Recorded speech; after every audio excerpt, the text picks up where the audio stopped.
நாளைக்கு பட்ஜெட் வெளியிட இருக்கிறாங்க. அதுல இன்னைக்கு முன்னோட்டமாக முதலமைச்சருடைய அலுவலகத்திலிருந்து 2024 நாங்க பாத்தீங்கன்னா இந்திய ரூபாயினுடைய அந்த சிம்பிள் அதை வச்சு பண்ணணும். இந்த முறை நம்முடைய தமிழர்களுக்கு ரூபாய் நம்ம பண்ணிருக்கோம். அது பெரிய புயல கிளம்பிச்சு. காரணம் மாநில அரசுக்கு அனுமதி கரன்சியை பொறுத்த வரைக்கும் மத்திய அரசுக்கு தானே சொல்றோம். அதாவது காமன் கரன்சியினுடைய அந்த சிம்பிள் அந்த வேல்யூ நம்ம என்ன பயன்படுத்துறோமோ அது இந்தியா முழுவதும் பாரத நாடு முழுவதும் பொதுப்படையா இருக்கு. அதை மாத்திருக்காங்க. நான் கூட நிறைய தொலைக்காட்சியில பேசினோம்னா நம்ம தலைவர்கள் பேசினாங்க, எல்லாம் பேசணும். நாங்க இதை முதல்ல வன்மையா கண்டிக்கிறோம். காரணம் என்னன்னா 2024, 23, 22 எல்லாம் நம்ம கவர்மெண்ட் சிம்பிளை தான் ஃபாலோ பண்ணாங்க. அதுவும் தமிழ்நாட்டை சார்ந்த ஒரு சகோதரர் 2010 இது உருவாக்குனாங்க. இந்தியா முழுவதும் நடந்த டிசைன் காம்படிஷன்ல செலக்ட் பண்ணாங்க. அப்ப திமுக கூட்டணியில் இருந்தாங்க. அவருக்கு பெரிய பாராட்டு விழா தமிழ்நாட்டில் நடத்தணும். ஏன்னா அவர் திமுகவுடைய முன்னாள் எம்எல்ஏ 1971 ரிஷிவந்தியம் தொகுதியுடைய திமுக எம்எல்ஏ மகனும் கூட. கலைஞர் ஐயாவே கையில் அதை பிடிச்சு அந்த பையனுக்கு பாராட்டி தெரிவிச்சார். எனக்கு இத்தனை ஆண்டு காலம் ஆன பிறகு இன்னைக்கு புதுசா மாநிலத்தினுடைய பிளானிங் கமிஷனுடைய எக்ஸிகியூட்டிவ் வைஸ் சேர்மன் ஐயா அவங்க சொல்றாங்க, இல்ல அதுல தேவனாங்கிரி 2010 எல்லோருக்குமே தெரியும். இந்த புதிய சிம்பிள் வரும் பொழுது அதில் இன்னைக்கு மாநில அரசு அரசியல் காரணமாக ஒரு பின்னோக்கி செல்லக்கூடிய ஒரு பார்வையில் அது எடுத்திருக்கிறார்கள். இந்த வன்மையா தமிழ் எழுத்து நீங்க எதிர்க்க முடியுமா? தமிழை எதிர்த்து தமிழ்நாட்டுக்காரங்க செஞ்சதை எதிர்க்கிறது மூலமாக தமிழக திராவிட முன்னேற்ற கழகம் எதிர்க்கிறாங்க. நான் பார்க்கிறேன். தமிழ்நாட்டை சார்ந்த இளைஞன் இத்தனை பேர் சம்பந்தப்பட்ட அவருடைய சிம்பிள் செலக்டுக்கு தமிழனாக நான் பெருமைப்படுகின்றேன். அதை எதிர்ப்பதன் மூலமாக தமிழனையும் தமிழ்நாட்டையும் திராவிட முன்னேற்ற கழகம் எதிர்ப்பதாக நாங்கள் பார்க்கிறோம்.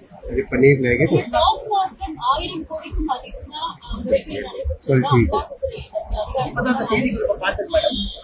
நாங்க முதல்ல இருந்து நாங்க யூகிச்சோம். பத்திரிகையில அரசல் புறத்துல நீங்க செய்தி போட்டீங்க 4 நாளா. அந்த நாங்க என்ன யூகிச்சோமோ இன்னைக்கு இடியினுடைய அதிகாரப்பூர்வமான அறிவிப்புல இருக்கு. அதனால நாங்க பயந்தது உண்மைதான். 1000 கோடி ரூபாய்க்கு மேல இதுல கிட்பேக் கமிஷன் நடந்திருக்கு. நிச்சயமாக சத்தீஸ்கர், டெல்லி என்ன லிக்கர் ஸ்கேம் என்ன நடந்ததோ அதை விட பெரிதாக சென்னை லிக்கர் ஸ்கேம் இருக்கும் என்கின்ற ஒரு எண்ணம் எங்களுக்கு இருக்கு. இதையெல்லாம் மறைக்கிறதுக்கு தான் தமிழக அரசு இன்னைக்கு இந்த சிம்பிளை மாத்துறது, வேல்யூவை மாத்துறது, புதுசா ஏதோ ஒரு கண்ணாமூச்சி விளையாடுறதுக்காக. நிச்சயமாக வருகின்ற நாட்கள் பூதாகரமாக மாறும்.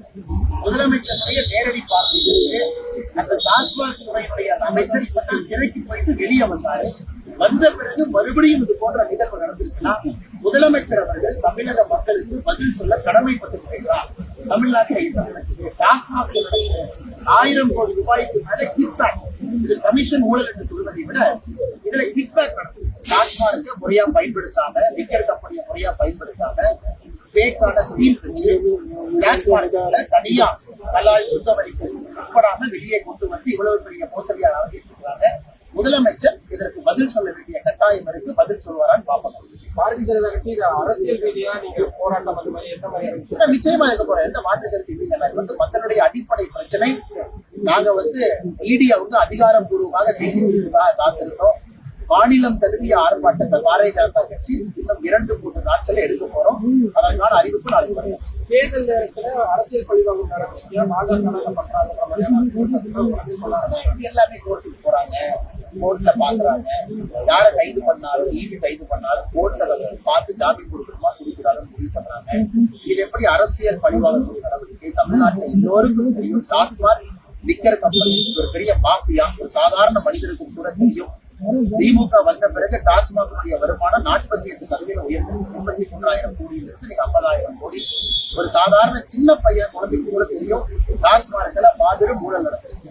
அதை இடி கையில் எடுத்து இடி சும்மா ஆக்ஷன் எடுத்தீங்கன்னா 47 எஃப்ஐஆர் தமிழ்நாட்டுல டாஸ்மாக் சம்பந்தமாக 47 எஃப்ஐஆர் பதிவு செய்திருக்காங்க. அந்த 46 எஃப்ஐஆர் அதிகாரப்பூர்வமாக வைத்துதான் இடி உள்ள வந்திருக்காங்க. இடி அவர்களாக வரல. தமிழ்நாடு அரசுடைய லஞ்ச ஒழிப்புத்துறை வேறு காவல்துறை எல்லாம் பதிவு செய்த 47 எஃப்ஐஆர் அடிப்படையாக வச்சு ECIR அப்படிங்கிறவங்க தாக்கல் பண்ணி இடி உள்ள வந்திருக்கிறாங்க. இது எஃப்ஐஆரே இல்லாம இடி எப்படி உள்ள வருவாங்கன்னா மாநில அரசு செய்த தப்ப இடி உள்ள சரி பண்ண சரியான நபர்கள் யார் இருக்கிறாங்க, தப்பான நபர்கள் யார் நடவடிக்கை எடுக்கிறது. இது எப்படிங்கன்னா அரசியல் பழிவாங்க நடவடிக்கையாக மாறும்.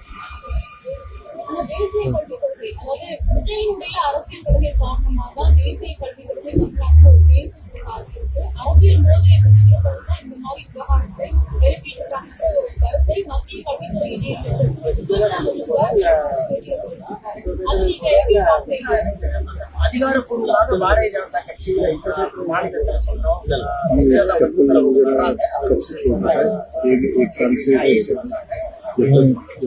ஆனால் இதை பொறுத்தவரை தேசிய கல்விக் கொள்கை போயிட்டு இன்னைக்கு எங்களை பொறுத்தவரை சந்தோஷம் தான். இந்த பிரச்சனைக்கு நிரந்தர தீர்வு நிரந்தரம் 1 கோடி கையெழுத்தா நோக்கி போறோம்.